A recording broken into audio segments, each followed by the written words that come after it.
श्री कृष्ण गोविंद हरे मुरारी, हे नाथ नारायण वासुदेवा। राधे राधे, जय श्री कृष्णा। मैं अर्चना आज आपको माघ मास शुक्ल पक्ष एकादशी की कथा सुनाऊंगी, जो जया एकादशी बोलते हैं। मैं आपको एकादशी व्रत कथा सुनाऊंगी। तो इस बार की जया एकादशी 12 फरवरी दिन शनिवार को इसका उपवास रखना है। तो हम कथा शुरू करेंगे। कथा शुरू करने से पहले कुछ बातें मैं आपसे शेयर करना चाहती हूँ। एकादशी के दिन हमें तुलसी दल नहीं तोड़ना है कभी भी। और अगर हमें तुलसी दल की आवश्यकता होती है, जैसे हम भगवान जी को भोग लगाते हैं तो उसमें तुलसी दल रखते हैं, तो आप पहले दिन तोड़ लीजिए। नहीं तो आपको टूटे हुए पत्ते दिख जाते हैं, मिल जाते हैं, तो आप उन्हें उठा सकते हैं, लेकिन तोड़ना नहीं है। जल भी नहीं देते हैं हम एकादशी के दिन। तो ऐसे करना है आपको। और फिर हम उपवास रखेंगे। उपवास में हमें फलाहार करना है। हमें अन्न नहीं खाते। जो उपवास रखते हैं उन सबको पता है कि फलाहार नहीं करते हैं, अन्न नहीं खाते हैं। द्वादशी में हम अन्न खाते हैं। तो इस प्रकार हम व्रत रखेंगे। जया एकादशी जो 12 तारीख को है, उसका उपवास की कथा मैं आपको सुना रही हूँ। तो हम शुरू करेंगे। पांडुनंदन युधिष्ठिर ने कहा, हे भगवान, आप समस्त जग के सृष्टिकर्ता, ब्रह्मा बालक विष्णु तथा नासक शंकर हो। आपकी जय हो, जय हो, जय हो। हे भगवान, अब आप कृपया कर इसी माह की शुक्ल पक्ष वाली एकादशी का नाम और उसकी कथा का वर्णन कीजिए। तब श्री कृष्ण भगवान ने कहा, हे राजन, इस एकादशी का नाम जया कहलाता है। इसका व्रत धारण करने से ब्रह्म हत्या के पाप से मुक्ति मिलती है तथा भूत प्रेत पिशाच आदि कुयोनि से छूटकर अंत में स्वर्ग को प्राप्त करता है। हे युधिष्ठिर, इस विषय पर मैं तुम्हें एक कथा सुनाता हूँ, जिसका वर्णन पद्म पुराण में किया गया है। एक समय जबकि इंद्र स्वर्ग लोक में राज्य करता था, तब वह एक दिन अमृतपान कर अप्सराओं के साथ नंदनवन में आकर क्रीड़ा करने लगा। अपनी इच्छानुसार अप्सराओं के साथ रमण कर इंद्र उन अप्सराओं के साथ नाच गान में मस्त हो रहा था।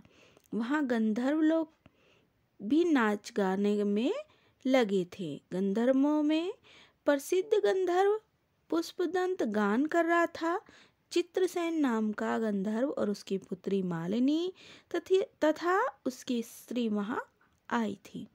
मालिनी का लड़का पुष्पवान और पुष्पवान का लड़का माल्यवान भी वहाँ उपस्थित थे। उसी समय वहाँ एक पुष्पवती नाम की गंधर्वी माल्यवान गंधर्व को देखकर मोहित हो गई। तब उसने अपने रूप सौंदर्य हाव भाव के द्वारा माल्यवान को वशीभूत कर लिया। हे राजन, वह पुष्पवती नामक गंधर्वी स्त्री अत्यंत सुंदर थी। उसके लक्षण मैं तुम्हारे सामने वर्णन करता हूँ। इसका चंद्रमा के समान खिला हुआ मुख, नेत्र अति विशाल, कानों में कुंडल तथा ग्रीवा में सुंदर हार था और स्वर्ण कलश के समान शोभा देने वाले ऊंचे ऊंचे कुच थे। सिंह के समान पतली कमर और सुंदर पेट था। उसके विपुल नितंब चरण थे। ऐसी अत्यंत सुंदरता को देखकर माल्यवान भी पुष्पवती के ऊपर मोहित हो गया। ये दोनों यद्यपि कामदेव के वशीभूत हो रहे थे, किंतु फिर भी दोनों सबको दिखाने के लिए गा रहे थे। उनका मन गाने में स्थिर नहीं था, इसलिए वह शुद्ध गाना गाने लगे। इंद्र ने उनकी भाव भंगिमा को देखकर इनके उस प्रेम को समझ लिया था, किंतु अपना अपमान हुआ जानकर इन दोनों को श्राप देते हुए कहा, मेरी आज्ञा उल्लंघन करने वाले मूर्खों, तुम दोनों ने मेरा अपमान किया है। मैं तुम्हें श्राप देता हूँ कि तुम दोनों मृत्यु लोक में स्त्री पुरुष होकर पिशाच रूप धारण करो।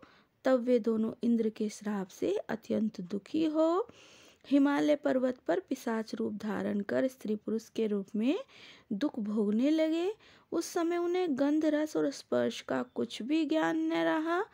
वह उस स्थान पर इतने कष्ट भोग रहे थे कि शरीर की जलन के कारण निद्रा भी नहीं आती थी। कड़ाके की सर्दी को सहन करते हुए वे दिन व्यतीत करते थे। एक दिन पिशाच ने पिशाचनी से कहा, न जाने हमने पूर्व जन्म में कौन कौन से कर्म किए हैं जिसके कारण हमें इस पिशाच योनि को प्राप्त कर इन यातनाओं को सहन करना पड़ रहा है। वे नाना प्रकार से विचार करते, दुख सहते उसी स्थान पर जीवन व्यतीत करने लगे। देवयोग से जब माघ मास में शुक्ल पक्ष की जया एकादशी का दिन आया, तब उस दिन इन दोनों ने दिन भर न तो कुछ खाया, न ही कुछ भोजन किया, न जलपान किया। कोई पाप कर्म इनके द्वारा नहीं हुआ, न फल फूल का आहार किया। रात को सर्दी के मारे दांत किटकिटाते हुए एक पीपल के नीचे बैठकर एक दूसरे के साथ चिपट कर जागरण करते हुए रात्रि व्यतीत कर दी।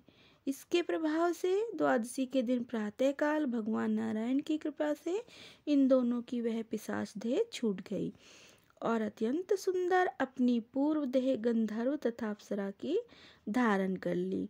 तब सुंदर वस्त्रों और आभूषणों से अलंकृत होकर यह दोनों ही स्वर्गलोक गए। इनको इस प्रकार सुंदर देह धारण किए देख गंधर्व और देवतागण आकाश से पुष्प वर्षा करते हुए इनकी स्तुति करने लगे। तब दोनों ने स्वर्गलोक में उपस्थित होकर देवराज इंद्र को प्रणाम किया। इनको अपने प्रथम रूप में देखकर देवराज इंद्र को भी महान आश्चर्य हुआ। तब इंद्र ने पूछा कि हे माल्यवान, तुम दोनों ने अपनी पिशाच देह से किस प्रकार छुटकारा पाया, सो सब मुझसे कहो। माल्यवान ने कहा, हे सुराज, भगवान विष्णु के प्रभाव तथा जया एकादशी व्रत के पुण्य फल से हमारी यह पिशाच देह छूटी है। यह सुनकर इंद्र ने कहा, हे माल्यवान, एकादशी व्रत करने तथा विष्णु के प्रभाव से पिशाच देह त्याग कर पवित्र होने से तुम दोनों शुद्ध हो गए। अब तुम पुष्पवती के साथ रहकर विहार करो। हे युधिष्ठिर, इस जया एकादशी के व्रत धारण करने से समस्त बुरी योनियों से मुक्त होकर स्वर्ग की प्राप्ति होती है। जो मनुष्य इस जया एकादशी का व्रत भक्ति पूर्वक करते हैं, वे लोग निश्चय ही स्वर्ग की प्राप्त करते हैं। इस प्रकार से हमने जया एकादशी के व्रत कथा सुनी है।